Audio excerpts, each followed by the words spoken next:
Presunta trama de corrupción en el Ayuntamiento de Soria, en la época en la que el actual secretario regional del PSOE era alcalde de la ciudad. 6 personas han sido detenidas. La Guardia Civil investiga delitos de tráfico de influencias, blanqueo de capitales y organización criminal. Buenas tardes. Los registros se han centrado en la planta tercera, en el área de comercio y turismo. El foco parece estar puesto en posibles contrataciones irregulares. Fernando Orte. Sí, con una empresa de la que una de las personas detenidas era copropietaria hasta que entró de concejala en este Ayuntamiento de Soria en 2019.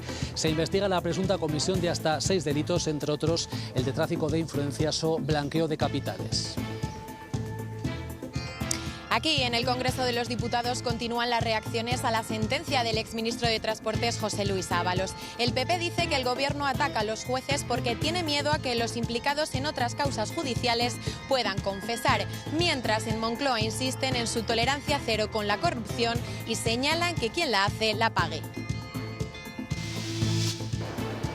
Poco a poco se va recuperando la normalidad en las estaciones de tren tras la avería eléctrica comunicada a primera hora de esta mañana entre Valladolid y la bifurcación Canal del Duero, un tramo que ya ha sido reparado, pero que ha causado numerosos problemas a cientos de pasajeros a lo largo del día de hoy. Las altas temperaturas y el riesgo extremo de incendios marcarán la noche más corta del año. Se notarán las consecuencias, por ejemplo, en las hogueras de San Juan. Natalia Fernández. Sí, muchos municipios de Castilla y León han cancelado este año sus hogueras debido a ese alto riesgo de incendios. En zonas urbanas, eso sí, se va a poder celebrar como aquí en esta playa de Las Moreras, aunque les podemos decir a estas horas que hay poca afluencia debido a las altas temperaturas que estamos registrando este año.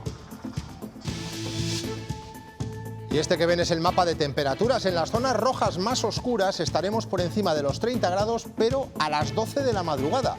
En prácticamente toda la comunidad tendremos noches tórridas o tropicales. Fíjense cómo se las gasta este agricultor del Burgo Ranero, en León. Arremete con su tractor contra el coche de un cobrador de deudas y no ve el momento de parar. Luego les contamos cómo acabó la historia.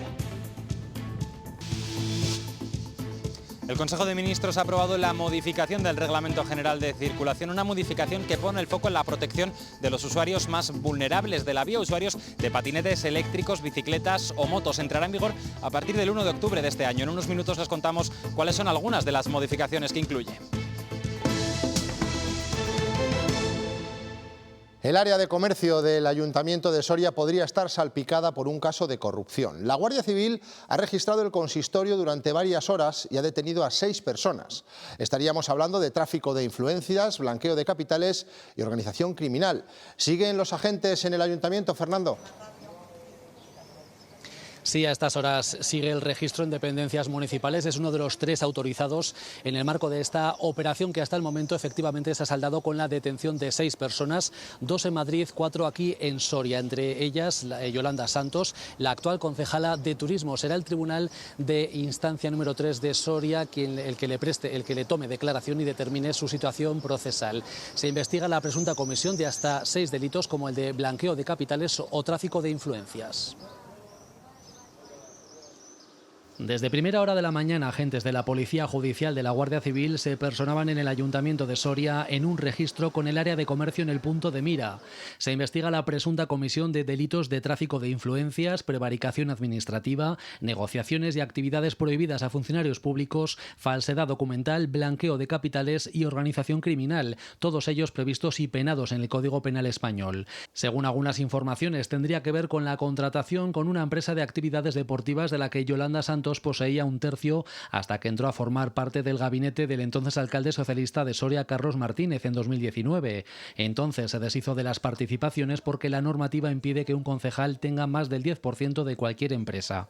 Pero el Ayuntamiento de Soria, con Santos de responsable de turismo, habría efectuado contratos en los últimos años. La investigación se habría iniciado tras una denuncia ante Fiscalía de un empresario del sector. De momento se han practicado 3 entradas y registros autorizados judicialmente, uno de ellos en dependencias municipales y otros 2 en domicilios particulares vinculados a la investigación. 6 personas han sido detenidas, entre ellas la concejala socialista Yolanda Santos, cuya situación procesal la determinará el Tribunal de Instancia 3 de Soria una vez le tome declaración, mientras el caso se encuentra bajo secreto de sumario. Las reacciones políticas no se han hecho esperar. En un comunicado, el Ayuntamiento de Soria asegura estar prestando la máxima colaboración a la autoridad judicial. El exalcalde de Soria, Carlos Martínez, también ha asegurado que ayer ya conocía que la Guardia Civil se personaría hoy en el consistorio para pedir documentación. Y desde el PP exigen a Carlos Martínez explicaciones al actual secretario general de los socialistas de Castilla y León. La entrada de la Guardia Civil en el Ayuntamiento de Soria le ha sorprendido a unos 1000 kilómetros de distancia. Carlos Martínez se encuentra en Tánger, en el norte de Marruecos, donde participa en el Congreso Mundial de Ciudades. Esta tarde hemos podido verlo en el plenario de este evento. El secretario autonómico del PSOE solo se ha pronunciado sobre lo ocurrido en el consistorio del que fue alcalde en unas declaraciones en el diario El País.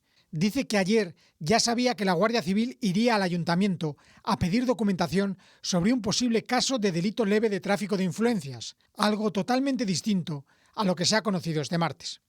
En un comunicado, el grupo del Partido Popular en las Cortes exige explicaciones a Martínez. La ciudadanía merece transparencia y que Carlos Martínez no puede seguir ejerciendo sus responsabilidades públicas sin ofrecer una explicación clara y completa sobre lo ocurrido esta mañana en el ayuntamiento que él mismo gobernó. Los populares recuerdan que Carlos Martínez ostentó el bastón de mando hasta este mes de abril. Y en Madrid, 24 horas después, todavía resuenan los ecos de la sentencia que ayer condenó a Ábalos y a Koldo a 24 y 19 años de cárcel respectivamente. Para el Gobierno central, el que la hace la paga. Para el PP, Pedro Sánchez tiene miedo a los jueces. Alba Villalba. Sí, 24 horas después las reacciones a esa sentencia no cesan, salvo la de Pedro Sánchez, que en estos momentos continúa guardando silencio. El PP ataca al gobierno, el PP dice que el gobierno ataca a los jueces porque tiene miedo de que los implicados en otras causas judiciales puedan confesar. Socios como Sumar insisten y piden explicaciones al líder del Ejecutivo. Y mientras el gobierno asegura que tiene tolerancia cero con la corrupción y que actuaron con contundencia desde el primer minuto en el que se conocieron los hechos. También señalan desde el Ejecutivo Central que quien la hace la paga.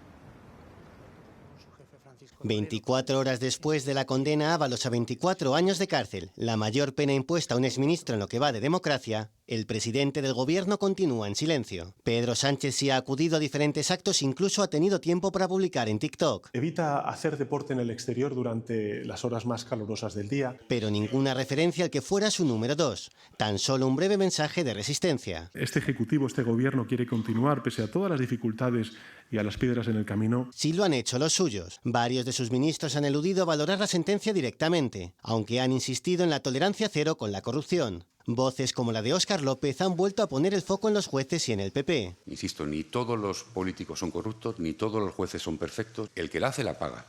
Insisto, se llame Ábalos o se llame Ayuso. Mientras la oposición carga contra el gobierno y dice que Moncloa teme que haya más colaboradores en otros casos. Pedro Sánchez tiene que asumir responsabilidades políticas, las mismas que él pedía y exigía a los demás. Hay que tener claro que esta trama corrupta no se acaba aquí. Por su parte, su principal socio se limita a pedir explicaciones. ¿Qué va a hacer el PSOE para garantizar que esto no vuelva a ocurrir y para recuperar la confianza de la ciudadanía? Podemos y Esquerra se han mostrado más tajantes y ponen en duda ya el futuro de la legislatura.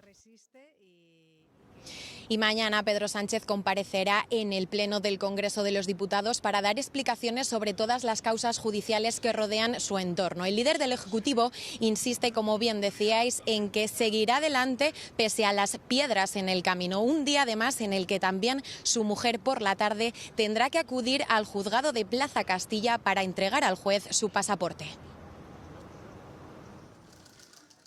Otro de los casos de corrupción que está afectando al PSOE y que hoy nos ha dejado novedades es el de Leire Díez. Ahora un informe de la UCO implica al PNV en el rescate de tubos reunidos. Según la Guardia Civil, la intermediación nacionalista ayudó a desbloquear la operación. El PNV ha admitido que mantuvo algunas reuniones con el gobierno sobre este tema, pero niega su vinculación con la trama. Y los abogados de José Luis Rodríguez Zapatero buscan la nulidad de alguno de los indicios de la investigación al expresidente por el rescate de Plus Ultra, especialmente de las que han llegado desde Estados Unidos. Tienen que aclarar, según la defensa, cómo lo han conseguido para que tengan validez. Se trata del disco duro de un letrado investigado y del teléfono móvil del dueño de la aerolínea rescatada. Felipe VI se ha referido hoy a la situación por la que atraviesa el país con los recientes casos de corrupción condenados por la justicia. El rey ha hablado de tiempos oscuros y ha pedido seguir confiando en la democracia y buscar consensos. En esa convivencia que nos ofrece la democracia, en su capacidad generadora de consensos y de cooperación, debemos seguir confiando, sobre todo en estos días, permitidme la expresión, un tanto oscuros. Yo creo que hay mucha gente que son fieles a su partido y van a seguir votando pase lo que pase. La gente vota mucho en función de cómo está el sentir general, no tanto por lo que haya hecho este alcalde o este político. Yo el voto de castigo creo que son para las personas que delinquen. Es la respuesta de los ciudadanos en un año marcado por las elecciones municipales. Demasiado ruido a nivel nacional para que luego no afecte de una u otra manera a lo que ocurra a la hora de elegir a los alcaldes. Lo que pase, una incógnita. En menos de 12 meses tendremos 2 citas con las urnas, elecciones generales y municipales, donde las primeras inevitablemente influirán en las segundas. El nivel más grande siempre suele influir sobre el local. ¿Por qué? Porque es el que más cobertura se da en los medios. Esto se verá reflejado también en el voto, sobre todo en grandes municipios, donde la tendencia es votar al partido y no a la persona. Cuando hay dramas o problemas a nivel nacional, efectivamente, eso nos puede arrastrar a votar de una determinada manera a nivel local. Pues tiendes a decir, bueno, pues igual le tengo que castigar. Precisamente eso es lo que le puede pasar al PSOE por los escándalos que rodean a Ferraz. Siempre hay una parte del electorado que se siente desvinculado de ese partido si le han votado por estos casos de corrupción. Pueden hacer que el votante del PSOE tradicional se retraiga, ¿no? No tanto que cambie de voto, pero sí que se quede en casa. Aunque según los expertos, los ayuntamientos sufrieron los mayores cambios en 2023, donde ya se beneficiaron PP y Vox. Es posible que haya un fortalecimiento de esos gobiernos, pero no un cambio tan drástico como el que sí que vimos hace 4 años. Sí que podemos ver a un PP más fuerte, pero lejos de volver a las mayorías absolutas. El capote que le tiene que echar Vox va a ser más pequeño. Y con todo este escenario, lo que está claro es que los temas locales pasarán a un segundo plano. La pregunta ahora sería si eso es bueno o malo. Son viajeros de Renfe. Una incidencia con los trenes de alta velocidad les obliga a llegar a Madrid en autobús y corren para no perderlos. La compañía ha habilitado rutas alternativas de transporte para llegar a Madrid. Los fallos eléctricos han afectado a varias estaciones durante la mañana. Burgos, Segovia, Palencia, Valladolid. ¿Se ha recuperado ya la normalidad? Fátima Pérez. Poco a poco se han ido recuperando gradualmente las frecuencias de Valladolid a Madrid y al norte de España, aunque aún ahora seguimos viendo algún retraso y algún tren cancelado, aunque Renfe ha dado la opción de poner autobuses para que así los pasajeros puedan llegar a sus destinos. Se estima que, como mencionabas, esa avería eléctrica ha afectado a unos 30 trenes aquí en Valladolid y ha causado problemas a numerosos pasajeros. En Segovia la peor parte se la han llevado los que viajaban a Bilbao, porque el tren de las 7:49 con destino a Irún ha salido casi a las 11 de la mañana desde aquí, desde esta estación de Segovia-Guiomar. Los retrasos se han acumulado en todos los servicios de primera hora de la mañana. Solo el tren directo a Madrid desde Segovia de las 6:50 ha salido en hora. Retrasos que han durado de media entre 45 minutos y 1 hora. Por eso, desde Renfe han decidido poner un servicio de autobuses para los que viajaban a la capital. La incidencia se localizó en un cable sustentador de la catenaria y su reparación ha requerido complejos trabajos técnicos compatibles con la circulación ferroviaria. Tras el arreglo, la normalidad se recupera de forma progresiva en ambos sentidos entre Valladolid, Segovia, Madrid y también con las conexiones del norte de España, Cantabria, País Vasco, Asturias a través de Palencia, Burgos o León. Durante las labores de reparación, los trenes de larga distancia fueron desviados por la red convencional a través del cambiador de Valdestillas.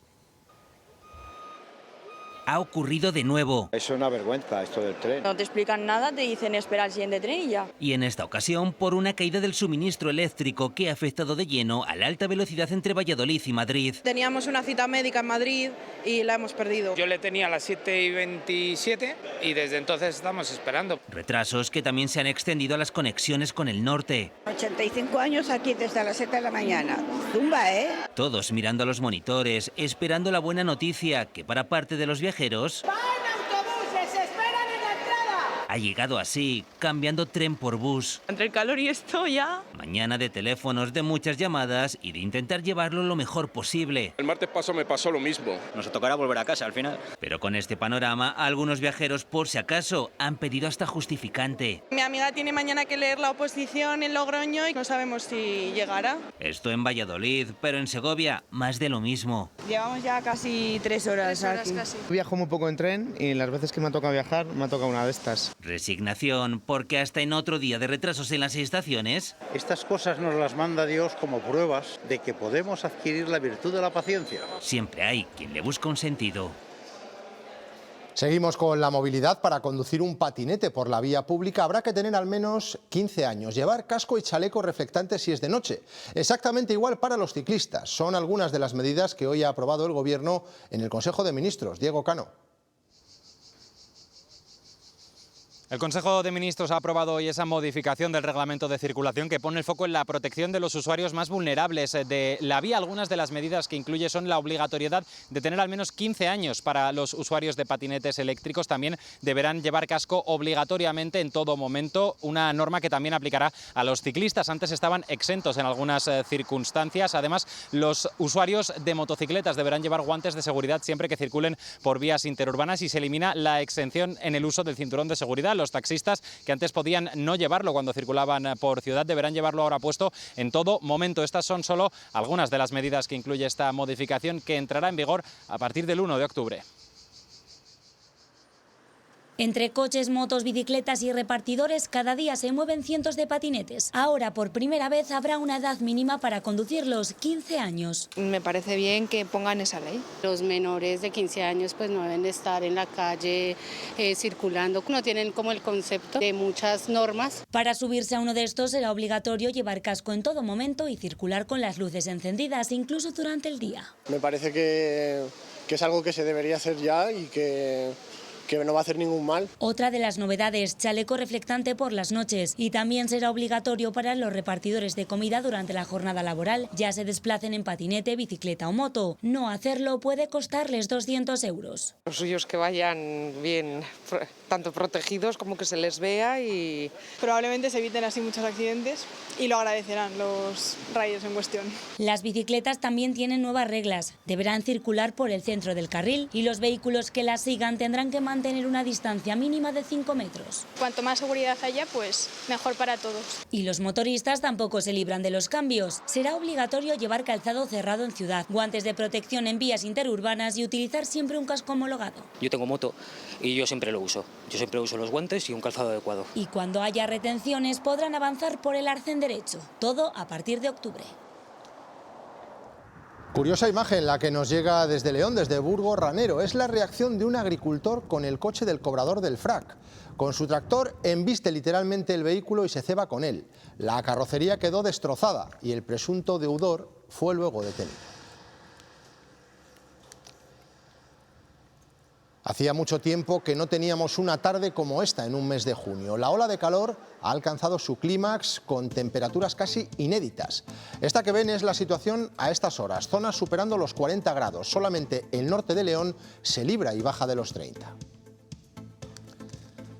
La máxima de toda Castilla y León la ha vuelto a marcar Miranda de Ebro y ha sido 2 grados más alta que ayer. Da calor solo de verla, 42,2 grados. Es la temperatura más alta en una capital de provincia que en este caso se ha vuelto a registrar en Zamora. Héctor Segurado.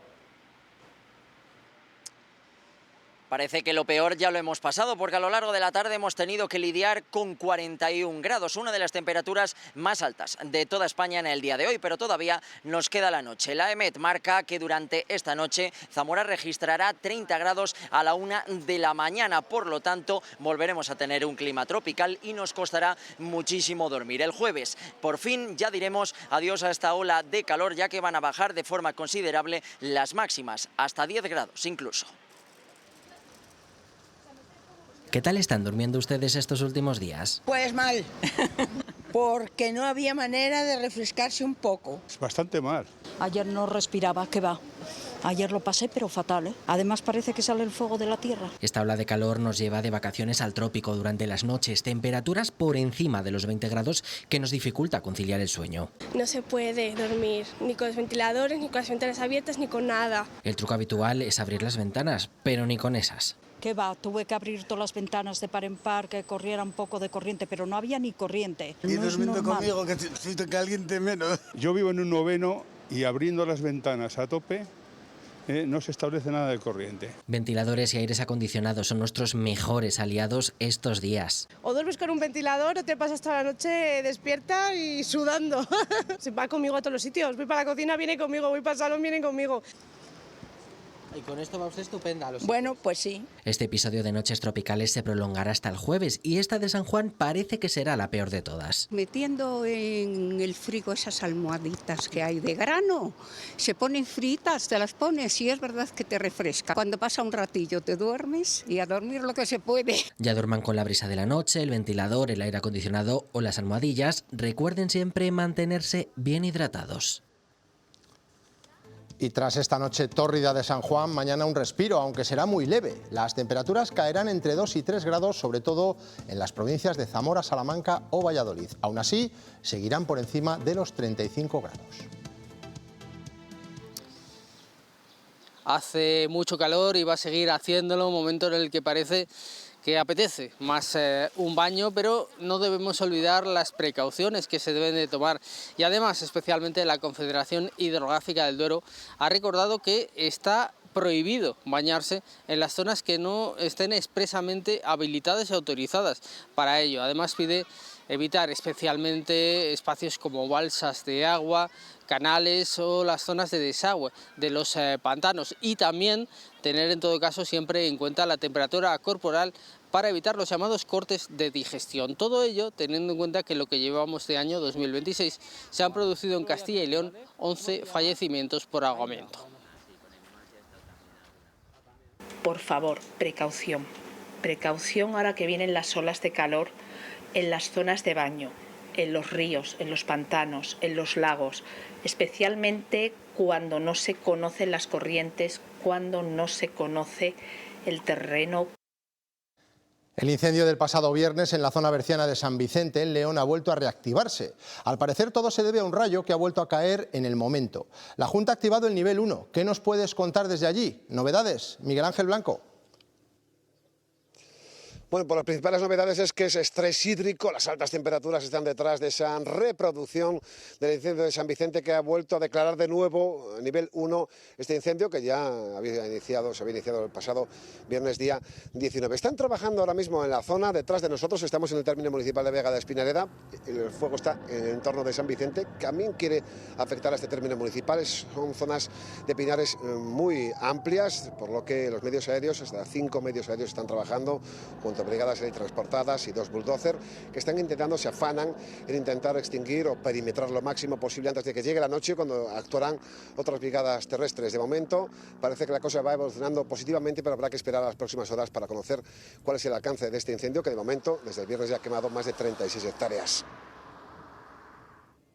Baje al camino de San Vicente y vuelva a subir hacia arriba. Eso es lo más peligroso, pienso yo, para el pueblo. Para los pinares, desde luego. Esto puede dar la vuelta al aire, puede haber los riesgos que corre un incendio de este tipo, son imprevisibles. Las altas temperaturas han obligado a alargar la alerta por incendios. Llegará hasta el viernes. Muchos municipios del medio rural han tenido que suspender las hogueras de San Juan, pero hay más prohibiciones. No se pueden hacer barbacoas ni lanzar fuegos artificiales. Tampoco usar maquinaria que pueda generar fuego o chispas. Y, por supuesto, encender fuegos en espacios abiertos. En zonas urbanas como Valladolid, ¿qué está permitido, Natalia? Pues en las zonas urbanas sí que se van a celebrar las hogueras, como aquí en esta playa de las Moreras, que un año más espera a cientos de personas para celebrar la noche más corta del año. Lo que sí vemos es muy poca afluencia con respecto a otros años, porque a estas horas todavía hace muchísimo calor, ¿eh? Estamos por encima de los 35 grados. En otros sitios, como por ejemplo León Capital, lo que sí que han prohibido han sido esos fuegos artificiales por el riesgo de incendio, pero la hoguera sigue adelante. Anulado. Cancelado. Con estos carteles se encontraban hoy los vecinos de varios municipios de Castilla y León. Este año la noche de San Juan se ha visto algo desdibujada por las altas temperaturas.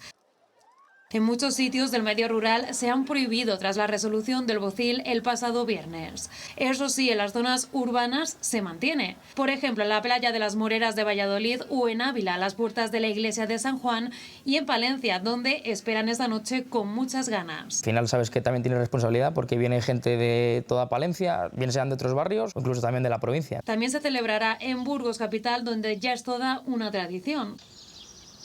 Y en León lo que se ha cancelado son los fuegos artificiales. La responsabilidad llama a no realizar esta tirada de fuegos porque evidentemente el riesgo existe, ¿no?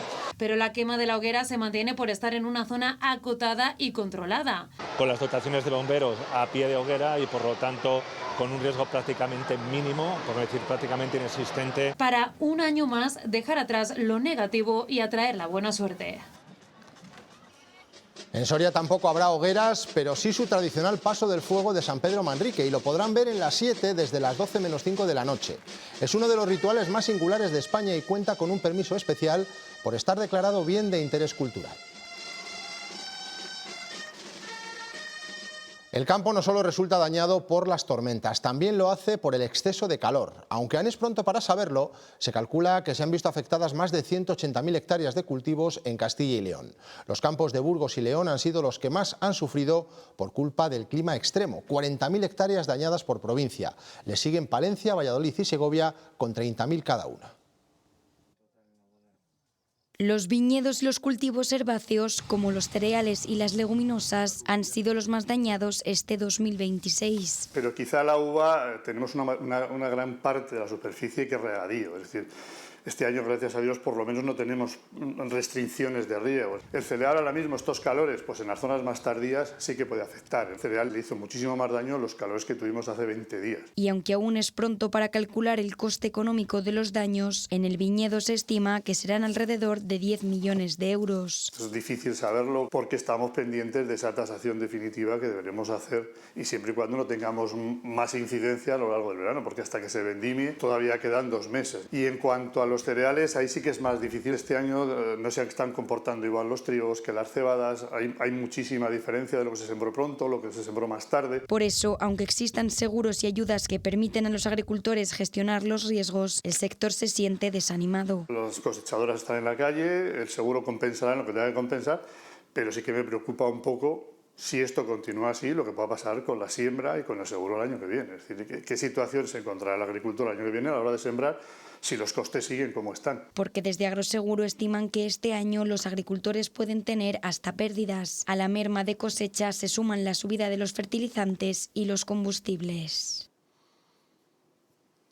El granizo ha sido el causante de los daños irreversibles en los cultivos en la zona de Peñarandilla y Tordillos, aquí en la provincia salmantina, donde los agricultores nos aseguran que han perdido todo el trabajo de un año. Los afectados ya han pedido ayudas a sus seguros y los ayuntamientos de estos municipios han pedido también la declaración de zona catastrófica al Gobierno. Lo que comenzó como una tormenta de primavera acabó convirtiéndose en un auténtico golpe para el campo salmantino. La mayor tormenta que han conocido por aquí. Las pérdidas afectan especialmente a agricultores que ven cómo una parte importante de la cosecha puede haberse perdido justo antes de la campaña de recolección. Calculamos más de 2.000 hectáreas de pérdidas. De esas 2.000 hectáreas, a lo mejor 1.800 hay una pérdida total del cereal. De pérdidas económicas creemos que pueden ser de 1 millón a 1,5 millones de euros. Núcleos de población pequeñas son unas pérdidas muy grandes. Ya de por sí, pues el año no es bueno, los precios sabéis que son muy bajos y la situación está muy mal. Los ayuntamientos han comenzado la recopilación de informes y valoraciones técnicas para cuantificar el alcance real de los daños y trasladar esa información a las administraciones competentes. Hemos solicitado pues que en el próximo decreto, cuando se apruebe un decreto, pues que contemplando estas zonas en el conjunto de España, pues se contemple a Peñarandilla y a Tordillos. Con los cultivos aún marcados por la tormenta, Peñarandilla y Tordillos confían en que la declaración de zona gravemente afectada permita activar ayudas y medidas de apoyo para los damnificados. Hace unos días les hablábamos de una enfermedad que estaba afectando a una granja aviar en Castilla y León, el llamado brote de Newcastle. Pues bien, se ha extendido a 4 nuevas explotaciones. Los casos afectan a 126.000 aves, entre gallinas ponedoras y pollos de engorde, que han sido inmovilizadas. De momento, las autoridades descartan que exista relación con los focos que se detectaron en los últimos meses en Valencia. Este domingo termina el plazo para pedir los trámites de regularización y hoy Cáritas ha confirmado que Castilla y León cuenta con una de las provincias con más solicitudes, concretamente León. Es la segunda de toda España con mayor número de expedientes tramitados, alrededor de 800, solo por detrás de Girona. Disfrutar tu café donde siempre. Tan normal como ser cliente de Unicaja. Hasta 900 € por hacerte cliente online. Consulta condiciones en unicaja.es. Un mes más suben las exportaciones y Castilla y León ya representa el 5,5% de todas las ventas al exterior del país. Eso sí, el crecimiento ha sido más moderado. Pero sí que parece que hay una pequeña ralentización y efectivamente pues parece que toda la situación geopolítica pues está afectando, no tanto como cabía esperar, pero sí que está afectando, sobre todo con los altibajos que tenemos un día tras otro con los precios del petróleo. Y aunque el impacto del conflicto no ha sido tan agresivo como se esperaba, sí ha tenido consecuencias para las empresas. Pues para los que se encargan de ello, en un no dormir, porque efectivamente cada día nos despertamos con una noticia. La incertidumbre que generan los cambios constantes. Eso sí, lo que no se ha modificado son los sectores que más exportan. El sector agroalimentario está funcionando muy bien. El sector de automoción, que es nuestro fuerte, aunque parece que se han ralentizado los pedidos, los nuevos vehículos, las nuevas inversiones están muy frenadas, pero sí que estamos produciendo a buen ritmo. Las importaciones cayeron y la comunidad cerró abril con un balance comercial favorable de 1.823 millones de euros. Pascual Móvil te acompaña en tu día a día para que nada en esta vida pueda frenarte. Pascual Móvil, la única leche enriquecida en calcio, con zinc, magnesio y manganeso para cuidar de tus huesos, músculos y articulaciones. Mucho más que una leche calcio. Atapuerca ha presentado la nueva campaña de excavaciones en Burgos. Los trabajos en los yacimientos comenzaron el pasado domingo. El interés se centra en llegar al estrato Aurora, donde se encontraron los primeros restos del Homo antecesor. Este año sí que sí se llegará al nivel TD6 de Grandolina en Atapuerca. Este año sí que sí, ya entramos en TD6-2. Y será una fiesta. Es el nivel en el que en las dos fases de excavación anteriores, del 94 al 97 y de 2003 a 2011, se hallaron los restos de Homo antecesor. Hemos recuperado 170 restos de humanos. A descifrar qué ocurrió con los 11 individuos que aparecieron canibalizados. En cuanto abramos esos 40 metros cuadrados ya tendremos muchísima más información que podremos estudiar. Y frente a este yacimiento, en el penal se continuará trabajando para comprender su relación con los niveles inferiores de Grandolina. Podríamos llegar a reconstruir cómo era la cavidad y cómo era la entrada que usaban los grupos de homínidos. La campaña de excavaciones en Atapuerca también arrojará luz sobre lo ocurrido encima del elefante. Se trabajará en el mismo nivel en el que se halló Pink, el homínido de 1,3 millones de años que cayó en la cavidad. Nos interesa mucho seguir recuperando restos humanos que van aclarando cómo es la evolución de toda la línea hominina en Eurasia. Y se seguirá ampliando el resto de las excavaciones. Atapuerca ya es de los principales yacimientos prehistóricos del mundo, hasta el punto de que los avances en el estudio de la evolución humana no se entienden ya sin este proyecto. Más de un centenar de investigadores trabajan desde el domingo en Atapuerca. El resto, hasta llegar a los 300, se incorporarán el 2 de julio.